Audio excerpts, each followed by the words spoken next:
and welcome to She Thinks, a podcast where you're allowed to think for yourself. I'm your host, Beverly Hallberg, and on this episode, we are honored to have a very special guest. Gold Star mom Karen Vaughn is joining us to not only share her story and her son's story, but why she's dedicated her life to bridging the gap between civilians and the military. Before we bring her on, a little bit more about Karen. She is the mother of fallen U.S. Navy SEAL Aaron Carson Vaughn from SEAL Team 6. He was tragically killed in action in Afghanistan on August 6, 2011.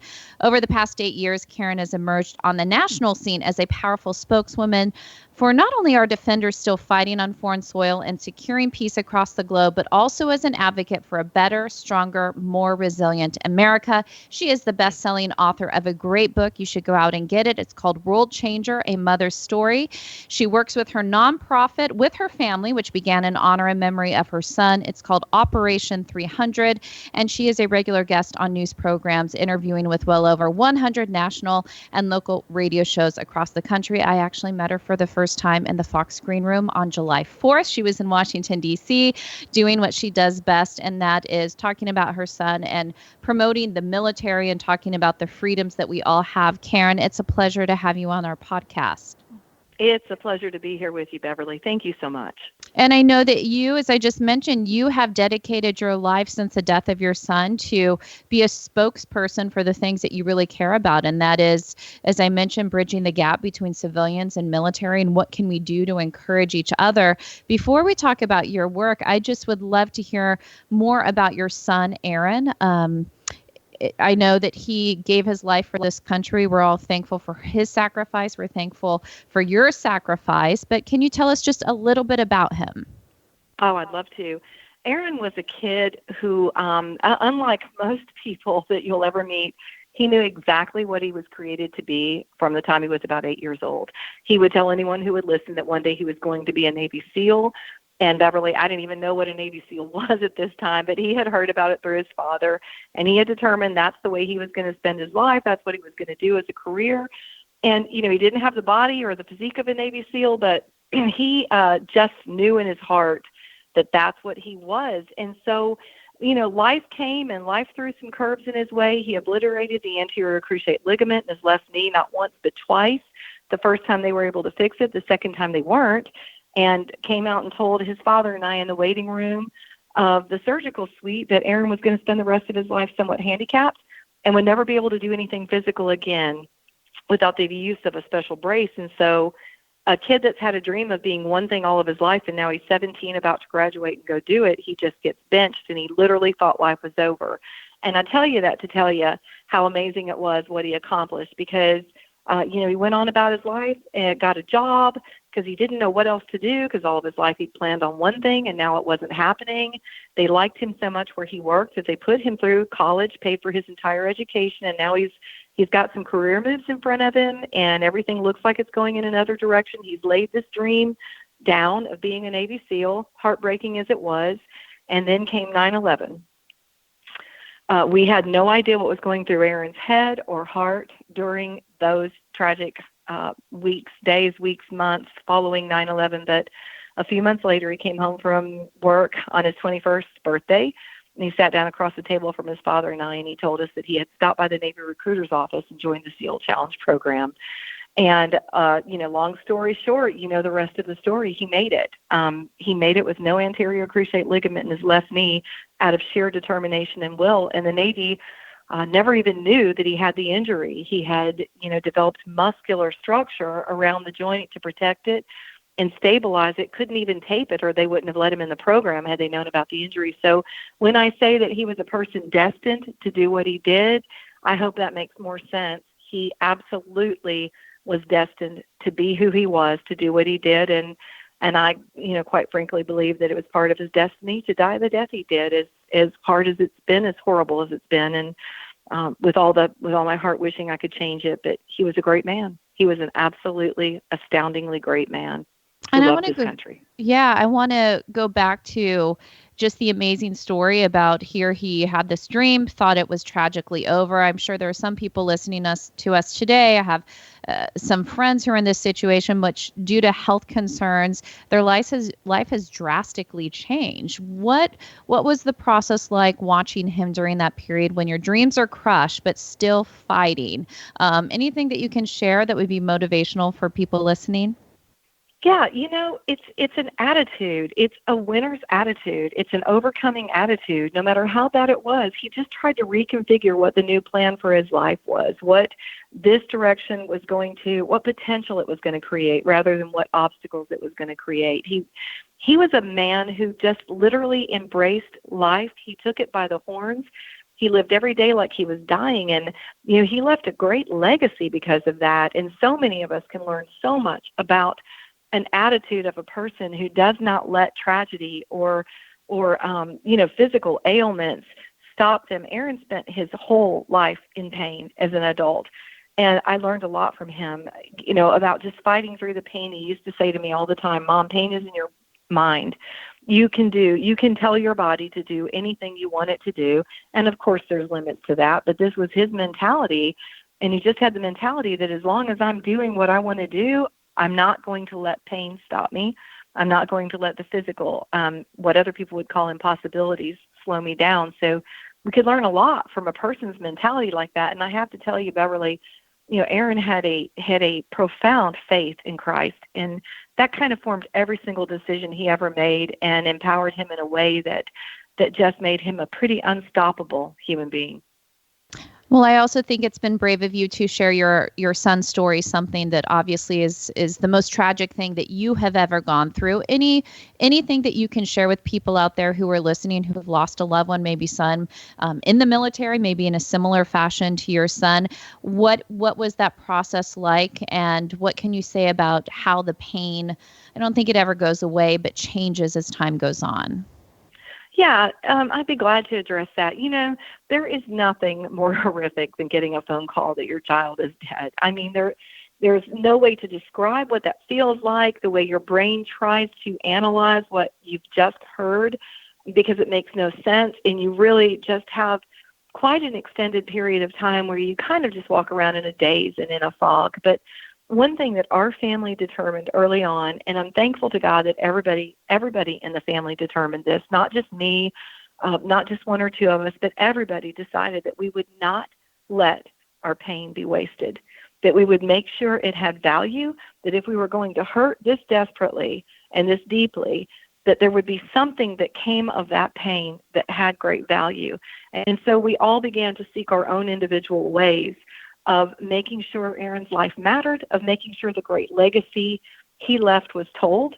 And I think that's the most important thing a person can do, because I say all the time, every day of my life, Beverly, I could choose, and I'm not saying this like patting myself on the back at all, but every day of my life, with the pain of losing a child, you could crumble and you could get on your couch in your pajamas, with a good bag of chips and whatever, a cup of coffee or whatever, and you could say, you know what, I'm done. I'm just done, because it hurts enough to succumb to that and just kind of retire from the world.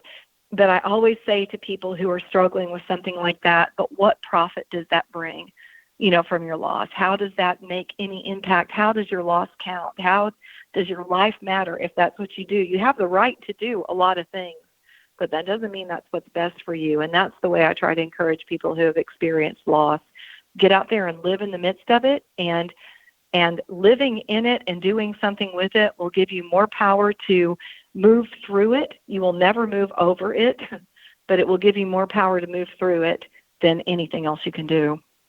Well, I'm sure it gave you power to do what you're doing today. I'm curious, before you decided to write a book and go around and speak around the country and speak on TV and on radio, did you do any of this in your previous job or time prior to this, or is this a brand new career for you? It is a brand new career. I was an office manager on August 5th, 2011. I mean, just a numbers person. I love bookkeeping, that sort of thing, Never in my wildest dreams did I envision where this journey was going to take me. Absolutely not. And so tell me a little bit more then about your work. You talk about the importance of trying to bridge the gap between the civilian world and the military world. So I am someone who did not grow up in a military family. My father was a World War II. My grandfather was a World War II vet, but I did not grow up in a military family. So it is this whole other world. What is it that you do to try to bridge that gap? Well, one of my favorite things that I do is an illustration I use, whether I'm speaking to high school students, elementary students, college students, or adults in the business world. I have one illustration that's profitable and understandable that everybody can grasp, and that's this. I have a wedding band that I was given on my 25th wedding anniversary. Billy and I have been married 39 years now. It's a nice ring, Beverly. It's a really nice, beautiful ring. It's not the one I got when I got married. It's the one I got after 25 years. It cost a lot of money. And so I use this illustration that if I were to give you this ring, first you'd look at me like I had three eyes. But the second thing is you'd want to know, the first thing you'd want to know is how much did it cost, right? Because then based on how much it cost, you would evaluate how you would treat it, right? Whether Right. it would be in a safe when you're visiting a hotel room and going out for the evening, whether it's something you would hand on to the next generation, and you would pass this ring to the next generation. I will. And so many of us have heirlooms that have been passed on to us generation after generation because we understand the value, both sentimental and monetary, of that particular item. Yet here we are, we guard it, we protect it, we make sure the next generation gets it. But here we are with the greatest gift ever known to mankind, and that's, of course, freedom. And few of us feel any personal responsibility to pass freedom to the next generation, to make sure they get to enjoy the gift the way we enjoyed it. And here's why. Because so few of us had to buy it. So few of us know what it actually costs because so few of us had to make the purchase. And so what I do in these illustrations across the country is I put a picture of my beautiful son, Aaron, up. And I say, this is what freedom cost me. And that's a powerful way to bridge the gap and to make people understand that each of us, whether we wear a uniform or whether we just go to work in Wall Street or whatever we do in the television industry or anything else, teaching classrooms, we all individually have an obligation to protect and preserve freedom and to make sure the generation that comes after us understands the value of that gift we're passing to them. And so that's the biggest point that I ever try to make, is that a great amount of sacrifice has been given to protect our freedom. And I make it clear too, I say this all the time. America has had dark periods. We all know that. We all know we've made some horrible choices and we've done horrible things. But because of freedom, we have always been able to correct it. Because of freedom, a man or a woman has always had the right to rise up and say, not in my generation. And so freedom gives us that gift. And who gives us freedom? The United States veteran. When it all boils back down to it, it's the person who's willing to fight to defend it that gives us the gift and the honor to live in freedom. And this country has been through a lot over the decades. Do you think that as we get further and further away from what we'd consider to be world wars, we fight wars in different ways these days. Of course, the Middle East, we've given a lot of American lives over there. But do you think that young people today have a harder time understanding what freedom costs? Are you concerned about the next generation and the way that they view what this country has given us and also what your son and others have given us? Do you think that message is being taught in schools? I think that there are a lot of pockets inside our country that are teaching that message very profoundly. And I do think, Beverly, that because we've moved away from that message so much, that there is a kind of a pivotal swing going on in our nation that I'm witnessing, where younger people are starting to question all of this, toss this out the window, toss American values out the window. They're starting to question that. I think these things happen generationally, and I'm witnessing it everywhere I go. I'm witnessing teachers teaching their children to basically feel moved when they hear the national anthem, not just hear it as a song, but to understand what those words were written in reference to, what it cost to write those words. I'm seeing a lot of positive things. And I like to say to people too, there's a lot of us that are completely removed from the war. And here's why. Because never in our nation's history have so few, percentage-wise, been responsible for the welfare and protection of so many. At any given time during this, the longest war in our nation's history. At any given time, less than 0.5% of our citizens have been engaged in it. That means 99.5% of us have nothing to do with it, no personal investment in the war. So, I do think people are war weary. I think they've turned their eyes off to it, though we still lose war fighters all the time. But, here's the thing. I just think that there are people out there making very strong efforts to reinstill in the next generation patriotism, love of country, love and honor for the American way of life. And I think that as students across this nation watch Congress behave so embarrassingly, as they watch things happen in their government, they're starting to try to question in their minds what's happened here that's causing these things to take place, and what can I do to shift it? And also, I want to point out that with as much ridiculousness as we see in the generation coming up with the Tide Pods and, all the crazy things like that, this is also the generation that has, and the generation before it, that have rushed to recruiter's office to sign up to defend and protect America during a war. When I said that about how many people are serving, and how long this war has been, 18 years now, it's a remarkable thing to note that this has been an all-volunteer war. Longest war in our nation's history, all-volunteer war. So I say that the men and women coming home from this war, the men and women serving, the generations that are coming up and still signing up, even though this war seems like it has no end in sight, I believe this is the next greatest generation. That's my personal opinion. And let us know, I'm curious from you, how we can help serve military families, some who have lost loved ones, some who have loved ones fighting, some who have come back from the war and are trying to get reinstated in civilian life, and that has its challenges. I think we often look to government to provide the solutions. There's the Department of Veteran Affairs, which has gone through a lot of reforms, much needed reforms, but I don't think government is always the answer. I know at the Independent Women's Forum, we have some policy focuses on this. We talk a lot about choice in education and also choice in healthcare for our vets, making sure that they do have choice just like every other American.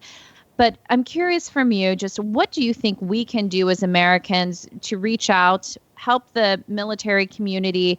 What have you found to be most impactful? I love that you asked that question, because I'm involved with a couple different nonprofits that take care of veterans, but and I'll talk about those just a little bit. But the thing is government will never be able to provide stability for people. It wasn't made for that. It was made to provide protection for us, right? But when people come home and they're broken or they have issues, they need people to help them, not government facilities, And so the VA does incredible work, but yes, it's broken because it's a bureaucracy, and it doesn't have the ability to heal people who are hurting.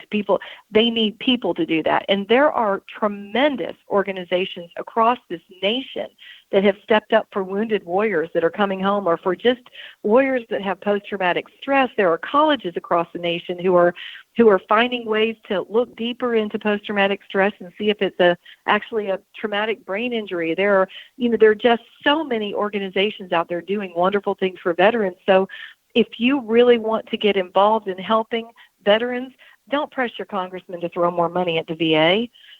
Get out there and make a donation to one of these nonprofits that are actually doing the boots on the ground work to see our veterans healthier and have the affection and the appreciation of the American people. And let me just say this too.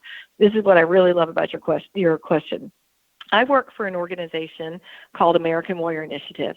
What's so beautiful about American Warrior Initiative is we find the needs of veterans and we meet the needs of veterans, whatever it is. If they need a service dog, we pay to have a service dog trained for them. If they need construction on their home, we pay for construction on their home. Whatever their need is, if they want to start a business and they haven't found a way to financially do that, we provide business grants and get them on their feet and get them started in a new direction. Now, here's the most critical thing about American Warrior Initiative. 100% of the organization's costs are covered by its parent company, which is Fairway Independent Mortgage. And so Fairway covers all of the costs This is a big mortgage corporation across the country. They cover all of the costs so that American Warrior Initiative can go out and do and give to veterans. And now every single penny, 100% of every dollar that comes into the American Warrior Initiative goes directly to a veteran. How powerful would it be if companies all across this nation did their part like that and put their money where their mouth is when they actually say, oh, we care about our veterans? Well, how do you care about your veterans? What are you actually doing to help your veterans? It's not the government's job to take care of people. It's people's job to take care of each other. And these are people who have given everything for us and who've been willing to die for us and managed to get themselves back home. The least we can do as companies and corporations across this country is put some money where our mouths are and really take care of them. I agree. And I just want to say in closing, I thank you for all the work that you've done. You talked about you wanting your life to have meaning and not let your son's sacrifice go to waste. I can definitely say that you have not let it go to waste. I think it's inspiring, not only the work that you're doing, but also, as you said, you got yourself off the couch. You didn't sit there and just eat potato chips. You wanted to do something and make a difference. And not only is his sacrifice being honored by that, but we're all also blessed by the work that you do. So I personally just want to thank you for all that you've done for this country. Well, thank you very much. I really do appreciate that. Very humbling words. And thank you all for joining us. Before you go, I did want to let you know of another great podcast that you should subscribe to in addition to She Thinks, of course. It's called Problematic Women, and it's hosted by Kelsey Bowler and Lauren Evans, where they sort through the news to bring stories and interviews that are of particular interest to conservative-leaning or problematic women. That is, women whose views and opinions are often excluded or mocked by those on the so-called feminist left. Every Thursday, hear them talk about everything from pop culture to policy and politics by searching for Problematic Women wherever you get your podcasts. Last, if you enjoyed this episode of She Thinks, do leave us a rating or a review on iTunes. It does help. And we'd love it if you shared this episode and let your friends know where they can find more She Thinks episodes. From all of us here at Independent Women's Forum, thanks for listening.